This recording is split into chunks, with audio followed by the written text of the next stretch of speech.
Hi everyone, I want to discuss a question with you. Why is it that Taiwan was colonized by Japan for a full 50 years and mainland China was also invaded by Japan and endured 8 years of the War of Resistance against Japan, yet Taiwan doesn't seem to hate Japan as much as the mainland does? In fact, even today, many Taiwanese still regard Japan as one of the countries closest to them. The Japanese government also repeatedly says that if something happens to Taiwan, it's as if it happens to Japan. Simply put, Taiwan's affairs are Japan's affairs.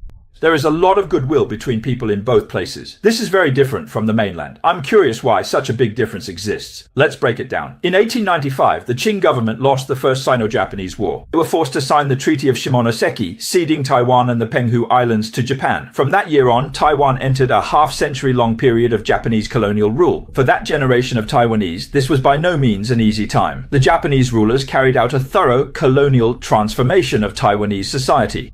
They implemented imperialization education, forcing students to learn Japanese, worship the emperor, and suppressing Chinese language education. Many Taiwanese were even forced to adopt Japanese names. The Japanese colonial government also requisitioned land, imposed taxes, and conscripted soldiers. In the later stages of World War II, they even forced young Taiwanese to go to the battlefield and fight for the Japanese empire. However, the contradiction is that although this period of history undeniably had the nature of colonial oppression, the memories it left in Taiwanese society are not simply so.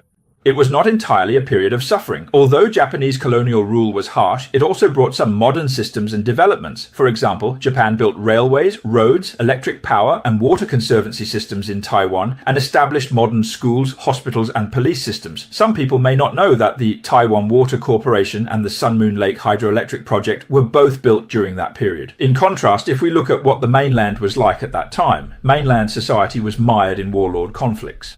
It was a stage where people on the mainland could barely make a living. Although Taiwan was under colonial rule, compared to the mainland, it was relatively stable and social order was well maintained. So for many older generations in Taiwan, the Japanese colonial era, while oppressive, also brought order, hygiene, education, and the beginnings of modern civilization. This complex and ambivalent sentiment has shaped the unique historical memory of Taiwanese society.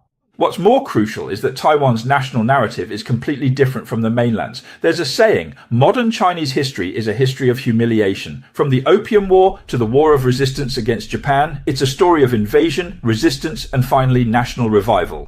This thread of memory runs through the Chinese nation. In China's history education, the War of Resistance against Japan is a key part of the country's legitimacy and an emotional foundation for national identity. Nearly every Chinese person learns about Japan's brutal invasion in elementary school textbooks, the Nanjing Massacre, Unit 731's biological experiments on humans, and atrocities, murder, and looting without restraint. These bloody memories are imprinted in the hearts of several generations, but in Taiwan, this kind of narrative has not become the core of their history.